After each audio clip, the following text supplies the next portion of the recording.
오늘 우리에게 주신 하나님의 말씀은 누가복음 14장 13절의 말씀입니다. 누가복음 14장 13절의 말씀.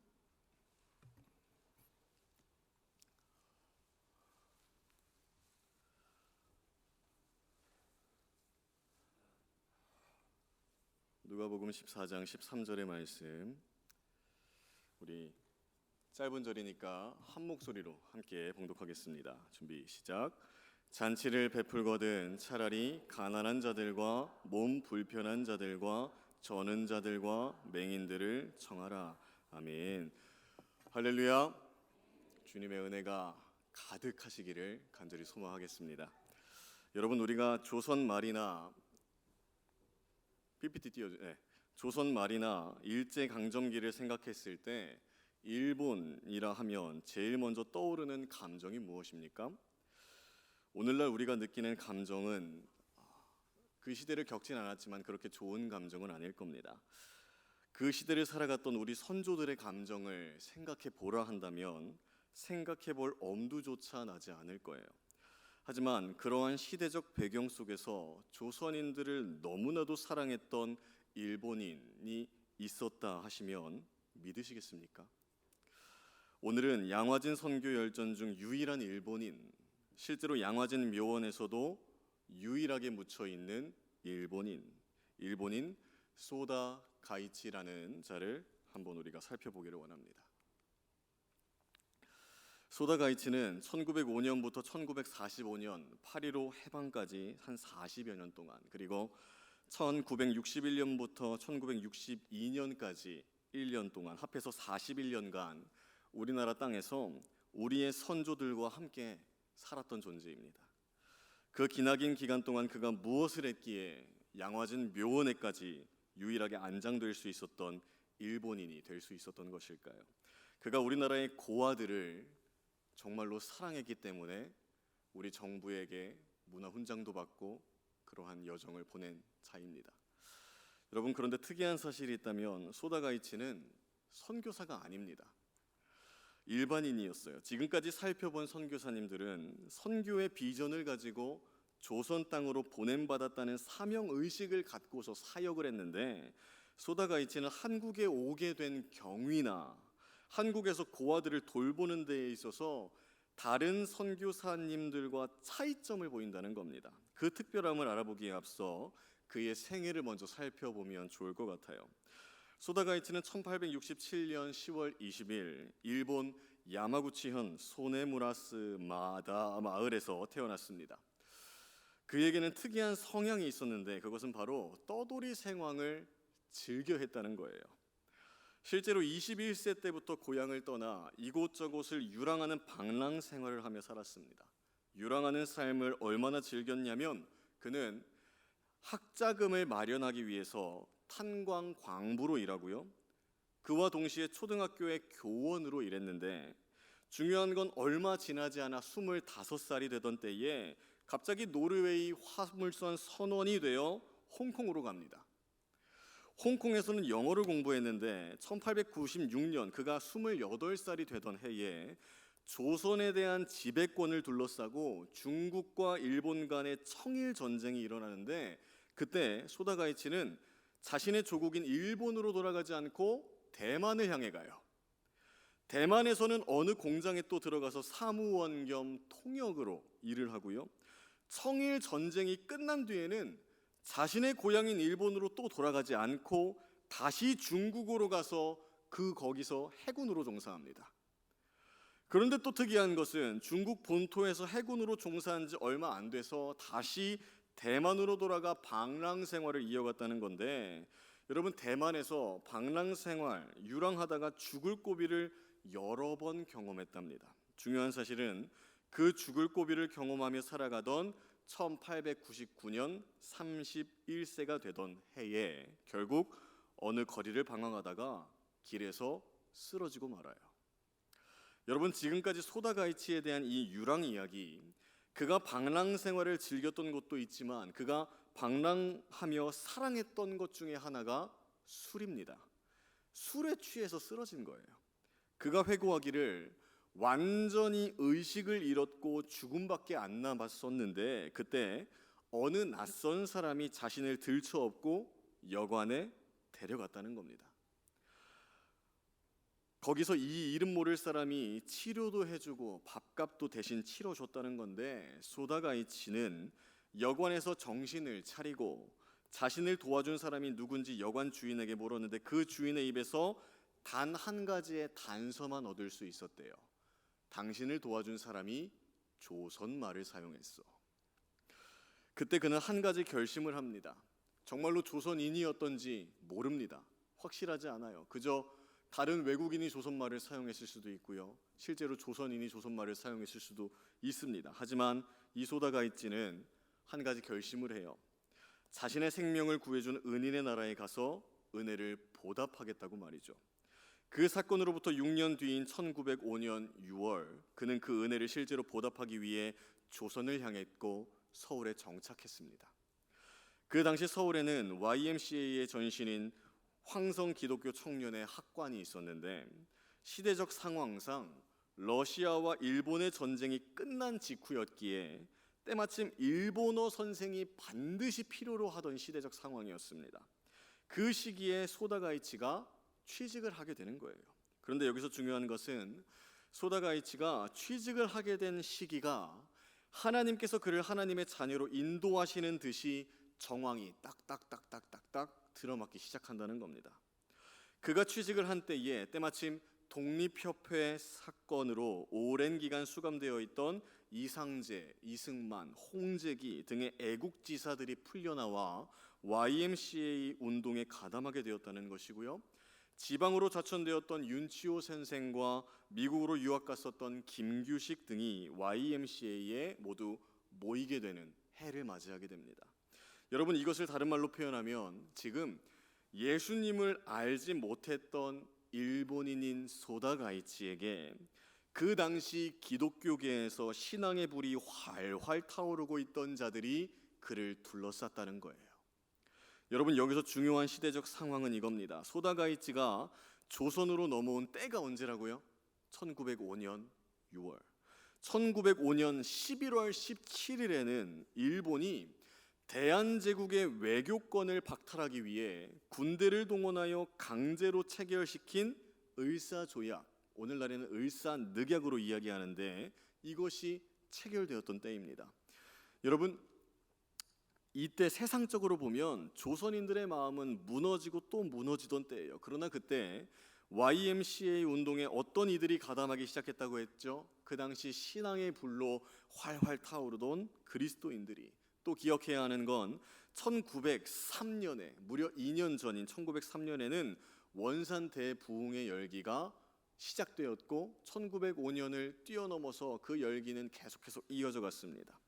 성령의 역사를 경험하고 있는 그리스도인들 사이에서 소다가이치는 직접 보고 경험하게 된 거예요. 분명 일본으로부터 강제적으로 외교권을 박탈당했기에 커다란 혼란의 시기를 겪고 있던 삶이 조선의 땅인데, YMCA에 가담한 그리스도인들, 교육과 계명과 선교의 열정이 사그라들지 않는 이 모습을 보고 그는 얼마 지나지 않아 1906년에 기독교 신자가 되기로 결심을 합니다.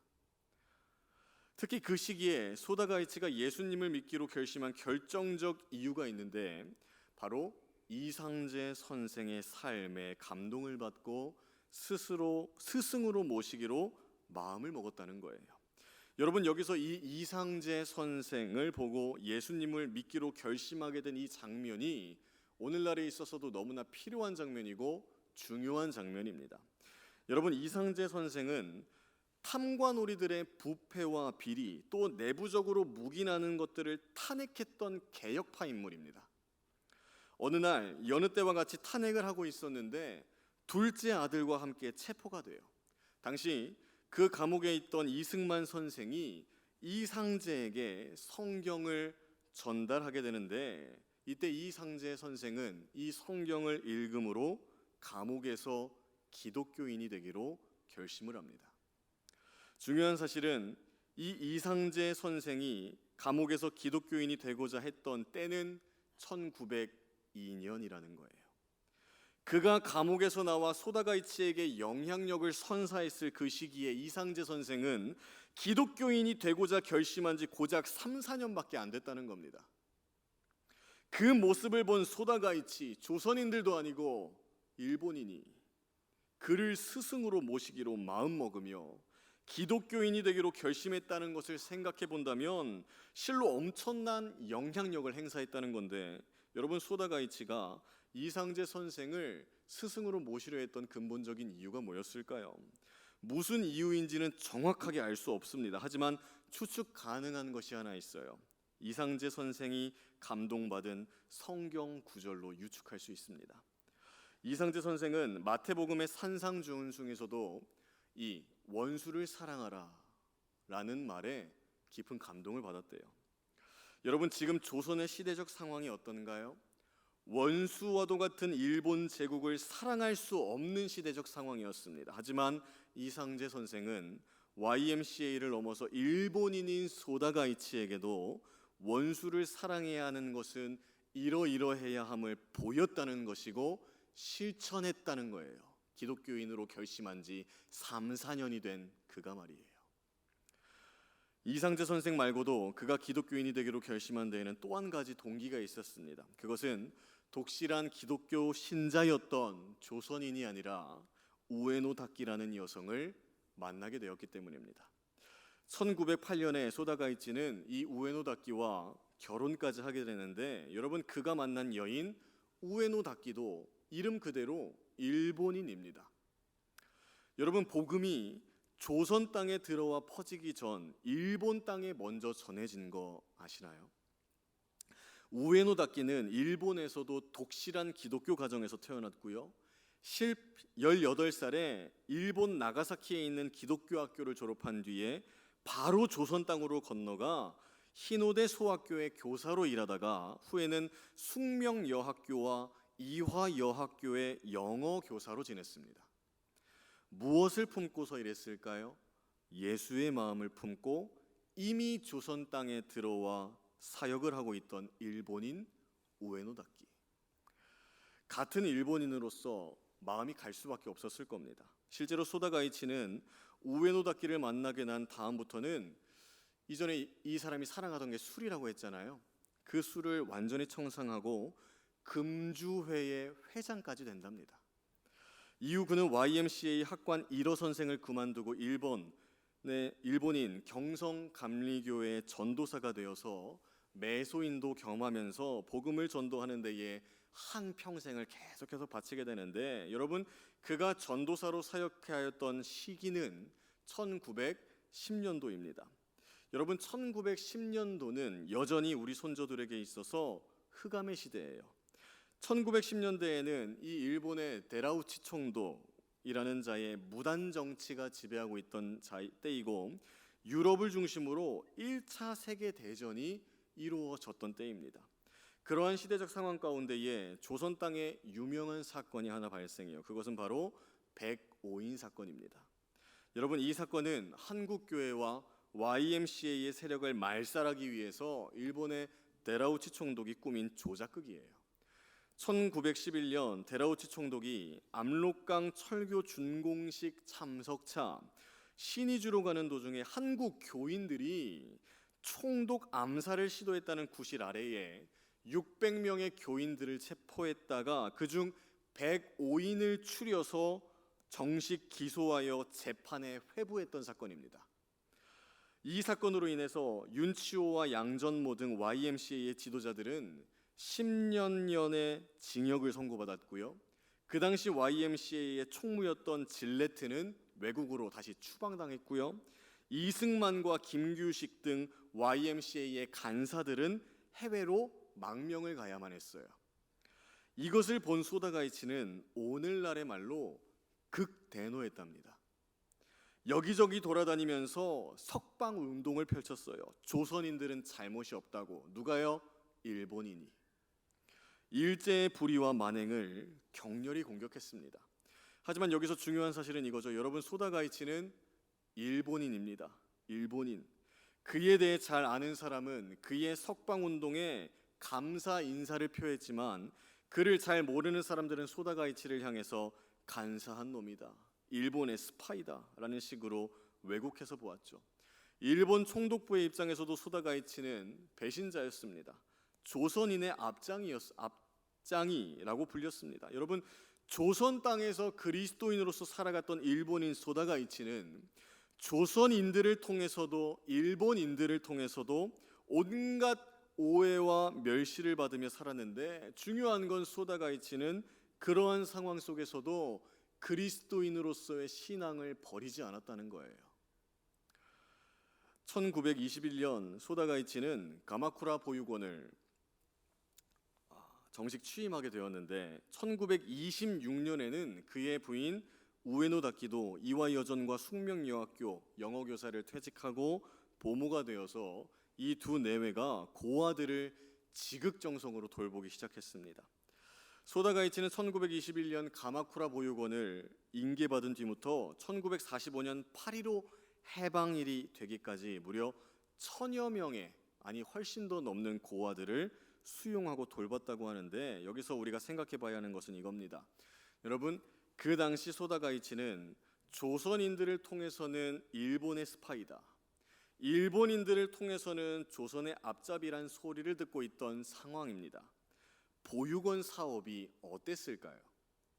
그가 가마쿠라 보육원을 인계받은 건 1921년인데 2년 전인 1919년 3.1운동을 기점으로 우리나라에는 경제공황과 생활난이 여기저기서 우후죽순 발생했던 시기입니다. 보육원도 당연히 타격을 입었어요. 후원은 당연히 없었고 보육원에 관심 받을 리는 만무했죠. 오히려 경제적인 이유 때문에 버려지는 아이들만 늘어나는 추세입니다. 그때 이 소다가이치 내외는 보육원도 인원 정원이 있으니 지나가다 버려진 조선 아이를 보면 바로 보육원으로 들이지도 못하고 이 집 저 집을 찾아가며 대신 육아해줄 유모를 찾으러 다니는 삶을 병행했다는 거예요. 여러분, 참 가슴 아프지 않습니까? 어쩔 수 없는 시기였는데 조선인들은 아이를 어쩔 수 없이 버리고 있으며, 일본인인 소다가이치 내외는 그러한 조선 아이들을 살리기 위해서, 고아 만들지 않기 위해서 두 발 벗고 나섰다는 이 시대적 상황. 그러한 여정을 살아가고 있는 이 두 내외를 보고 하나님의 마음이라 여긴 자들은 소다가이치를 한국의 하늘 할아버지, 우에노 다키는 한국의 하늘 할머니라고 불렀답니다. 당연히 그들 이상하게 여기던 조선인들과 일본인들에게는 거지, 위장한 자선가라고 불릴 수밖에 없었죠. 또 그 당시 보육원을 운영하던 도중 이러한 일도 있었습니다. 어느 날 일본 헌병대로부터 출두 명령을 받아서 헌병대로 갔는데 갑자기 죄를 추궁하더랍니다. 소다가이치를 향한 죄목은 이거였습니다. 조선 고아들을 데려다가 왜 항일 교육을 시켰느냐, 왜 일본을 반대하는 교육을 조선 아이들에게 교육을 시켰느냐, 보육원에서, 이러한 의미예요. 그 증거로 그들이 운영하던 가마쿠라 보육원 출신들 중에 후데이 센징이 나왔다는 겁니다. 여러분, 여기서 중요한 것은 후데이 센징은 말 그대로 일본의 불만을 품고 그 체제를 따르지 않는 불량한 조선인이라는 의미인데, 소다가이치가 이 소식을 듣고 마음이 어땠을까요? 오히려 기뻤답니다. 왜 기뻐했을까요? 자신이 운영하던 보육원에서 자란 아이가 이후에 커서 절도범이나 살인범이 되지 않고 오히려 자신의 민족의 독립을 위하여 싸우다가 잡힌 애국 투사임을 알고 기뻐했다는 거예요. 그리고 후데이 센징으로 몰린 그들을 석방해달라고 일본인이 일본 헌병대에게 간청했답니다. 여러분, 그가 어떻게 이렇게까지 할 수 있었을까요? 예수님의 바라본 그 시대적 상황상 조선인들을 향한 일본인의 만행을 바로 볼 수 있는 신앙관을 가지고 있었던 것이고, 조선인들을 향한 하나님의 마음이 뭔지를 알았으니까 그러한 삶을 실제적으로 실천할 수 있었던 겁니다. 여러분, 그뿐만이 아니에요. 경제난으로 이 보육원이 폐쇄될 위기도 있었는데, 그때 누군가가 현관 앞에 커다란 보따리 하나와 편지 한 장을 두었답니다. 보따리에는 훌륭한 옷가지와 시계 등 아이들이 입을 수 있는 의류와 함께 현금 1,000원이 있었는데, 여러분, 36년도를 기준으로 1원의 가치는 오늘날의 약 6,300원 정도 됩니다. 그렇다면 그 당시 1,000원은 오늘날 얼마의 가치로 여겨질 수 있을까요? 1원이 1,000개 있는 게 1,000원이니까 약 630만 원 정도의 가치가 보육원 앞에 놓여져 있었던 거예요. 그 시대적 상황상. 그리고 함께 있던 편지 한 장의 내용은 이렇습니다. 소다 선생 내외분이 하시는 일은 정말 하나님의 거룩한 사업인 줄 압니다. 우리나라 동포를 대신하여 감사를 드립니다. 저는 사정이 있어서 국외로 망명합니다. 그러나 저는 도둑놈은 아닙니다. 안심하세요. 부디 이 물건을 받으시고 불쌍한 고아들을 위해 써주십시오. 여러분, 소다가이치는 옷가지들과 1,000원 그리고 편지 한 장을 부여받은 채로 그 자리에서 하나님께 감사 기도를 올렸대요. 그리고 이 덕분에 고아원은 문을 닫지 않고 계속 운영이 될 수 있었답니다. 여러분, 앞서 그의 고아원 사업 말고 또 다른 일도 이가 병행하고 있었다고 제가 말씀드렸는데 무엇을 병행하고 있었는지 기억하십니까? 경성감리교회에서 전도사로 사역하고 있었습니다. 1943년 여름까지 이 두 가지의 사역을 병행하던 도중 원산감리교회에 목사가 없는 것을 걱정하면서 그곳을 향합니다. 1943년 가을 원산감리교회에서 무보수 전도사로 사역을 하고 섬기기 시작해요. 그의 아내는 서울에 계속 남아서 가마쿠로 보육원을 운영하고 있고요. 여러분, 여기서 우리가 눈여겨봐야 하는 것은 소다가이치가 원산감리교회에서 무보수 전도사로 사역했던 때의 그 나이는 77세였다는 겁니다. 1943년 77세의 나이에 아내와 떨어져 혼자 생활하며 원산감리교회를 섬길 정도의 그리스도인으로서 일본인인 그가 조선 땅에 숨을 쉬며 살고 있었다는 거예요. 여러분, 여기서 또 중요한 건 이겁니다. 그 당시 소련군이 그런데 얼마 지나지 않아 우리나라가 일본으로부터 해방한 날인 1945년 8.15를 맞이했기에 소다가이치는 우리나라의 해방을 원산에서, 그의 아내는 서울에서 맞이하게 되는데 여기서 중요한 건 이겁니다. 그 당시 소련군이 이곳저곳을 휩쓸며 일본 사람 집이라면 막무가내로 쳐들어가서 유부녀들을 겁탈하던 시기입니다. 그때 일본인 교인들은 소련군을 피해서 소다가이치가 목회하는 원산감리교회에 숨어 지냈다는 거예요. 당시 소다가이치는 일본인이었음에도 우리나라에 기여한 바가 많이 있음으로 알려진 인물이었기에 소련군이 어쩔 수 없었습니다. 어떻게 할 수가 없었어요. 해방 이후 1947년 5월 15일이 되어서야 원산에 있던 일본인들이 거의 다 철수하게 되었는데 소다가이치도 마지막으로 철수하는 일본인들 틈에 끼어 서울로 다시 한 번 더 향했고 다시 아내와 재회하게 되죠. 여러분, 소다가이치는 대다수의 우리나라의 국민들에게 있어서 존경을 받고 있었기에 우리나라에 머물면서 그리스도인으로서 살아갈 수 있었습니다. 하지만 그의 마음 가운데에 한 가지 소망이 생겼기에 그의 원래 조국인 일본 땅으로 돌아가게 돼요. 여러분, 뭔가 이상하지 않습니까? 그가 유랑생활, 방랑생활을 즐겨하던 청년 시절마저도 일본으로는 단 한 번도 돌아가지 않았던 그가 하나의 소명을 가지고 자신의 조국인 일본인으로 돌아가겠다 결심을 하게 됩니다. 대체 무슨 소망이 생겼었던 것일까요? 그 소망은 바로 자신의 조국인 일본 땅에 복음을 증거해야만 하는 소망이었습니다. 1947년 11월 야마구치현 시모노세키에 도착을 했는데 여러분, 그는 일본 땅을 디딘 그 순간부터 도보로 전국을 순회하기 시작했어요. 한 손에는 세계 평화 표어를 들고 또 다른 한 손에는 성경책을 들고 다니면서 조국의 회개를 부르짖었습니다. 일본의 만행을 회개해야 한다고 계속 도보로 걸어다니면서 일본 땅을 순회했다는 거예요. 원자탄으로 폐허가 된 히로시마를 비롯하여서 멀리 규슈로부터 홋카이도에 이르기까지 계속 도보로 걸어다니며 이렇게 기도도 했다고 합니다. 오 하나님, 인류가 범한 이 죄를 제발 용서하여 주시옵소서. 그가 유랑하며 복음을 증거하던 중 폐렴에 걸려 죽을 뻔한 적도 있었고, 도적대를 만났던 때도 있었고, 자동차에 치이기까지 했던 때도 있지만 포기하지 않고 복음을 증거했답니다. 그렇게 방랑 생활이 복음 전도의 삶으로 이어지고 있던 어느 날 1950년 1월 14일 그의 아내 우에노 다키가 하나님의 부름을 받았다는 소식을 듣게 돼요. 그때 우에노 다키는 74세, 소다가이치는 85세였습니다. 중요한 건 그때 그의 신앙관이었어요. 그는 아내의 죽음을 슬퍼하지 않고 히브리서 11장 4절의 말씀을 인용하여 이렇게 고백했다고 합니다.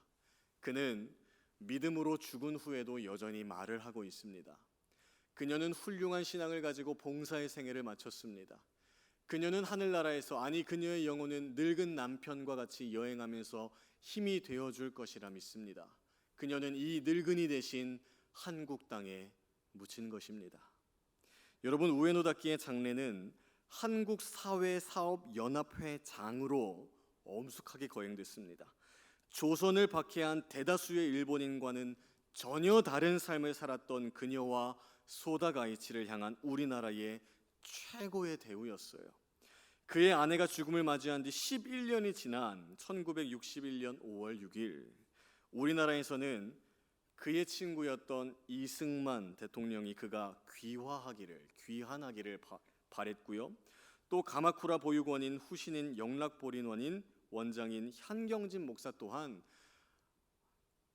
가마쿠라 보육원을 운영했던 이 소다가이치를 알기에 다시 한 번 더 와서 함께 복음을 증거하고 아이들을 돌보는 사랑을 실천해보자 라고 바라는 마음을 주었더니, 이날 이 소다가이치가 마음의 힘을 얻어서 그 나이가 많은 그때에 오사카 공항을 떠나 김포 공항에 도착하게 됩니다. 그때 이 소다가이치의 나이는 94세래요.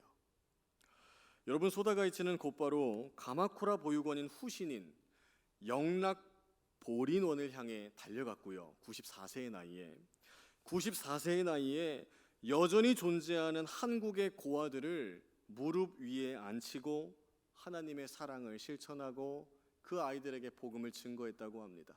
일본인인 94세의 나이 소다가이치가 말이에요. 하지만 가슴 아픈 사실은 그가 서울에 온 지 1년도 채 되지 않은 1962년 3월 28일 하나님의 품에 안기게 됩니다. 우리 정부는 1962년 4월 28일 일본인에게는 처음으로 문화훈장을 추사했으며 그의 장례식 또한 사회장으로 엄숙하게 거행됩니다.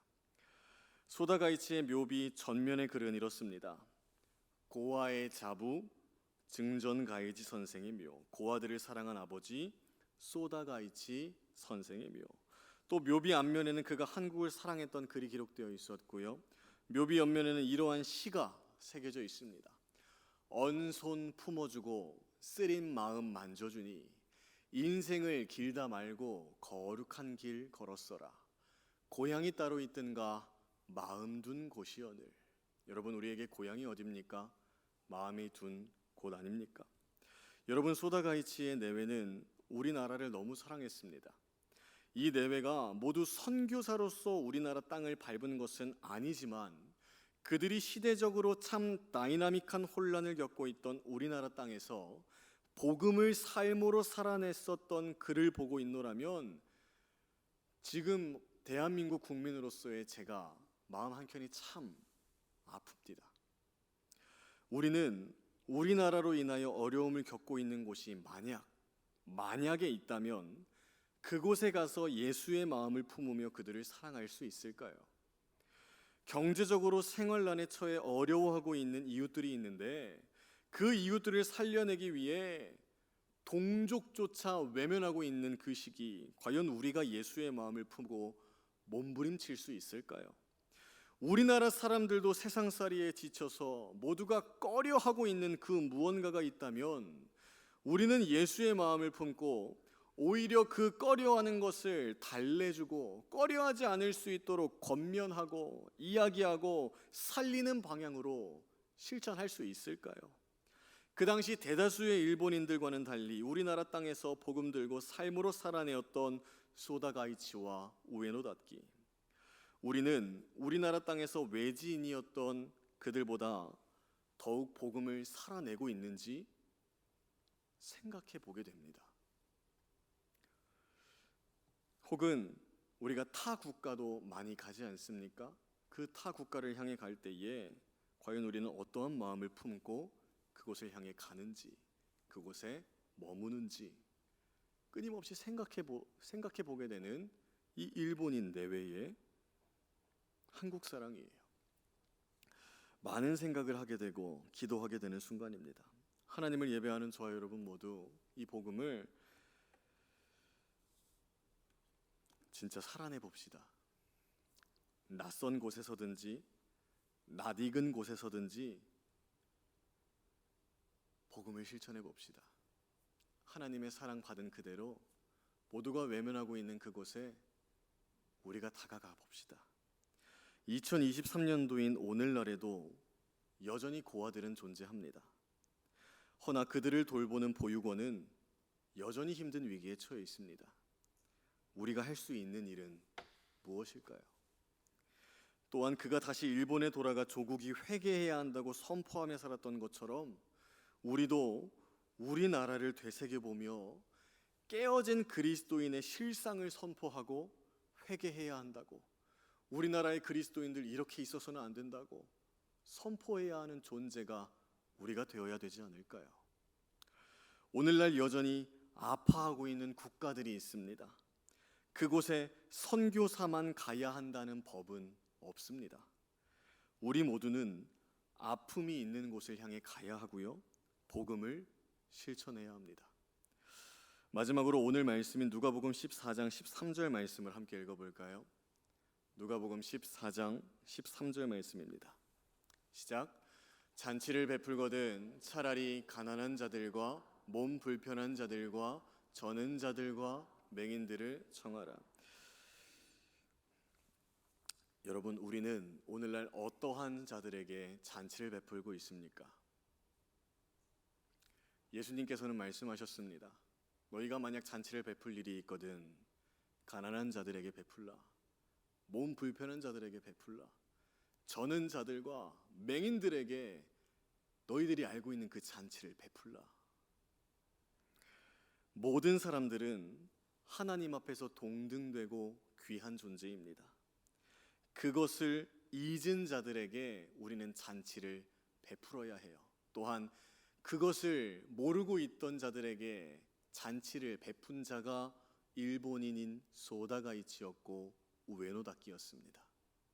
여러분, 오늘날 우리는 어떠한 잔치를 어떠한 자들에게 베풀며 살아가야 할까요?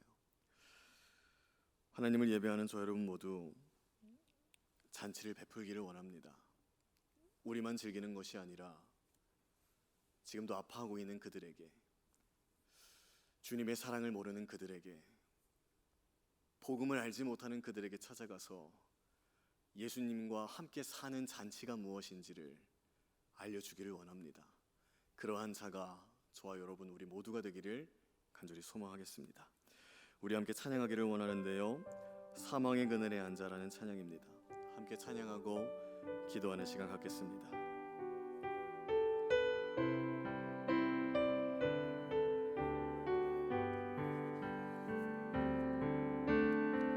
사망의 그늘에 앉아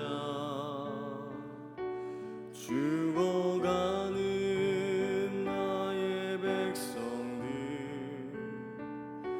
절망과 굶주림에 갇힌 자들은 내 마음에 오랜 슬픔, 고통의 멍에 매여 고통의 멍에 매여 울고 있는 나의 자녀들, 나는 이제 일어나 저들의 멍에를 걷고 눈물 씻기기 원하는데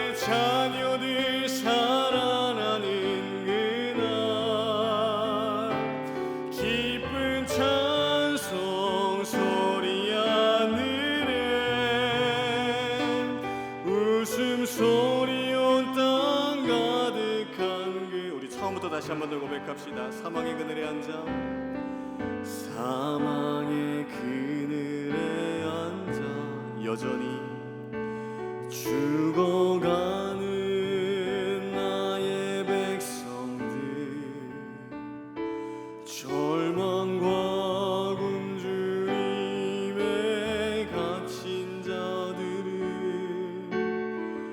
내 마음에 오랜 슬픔,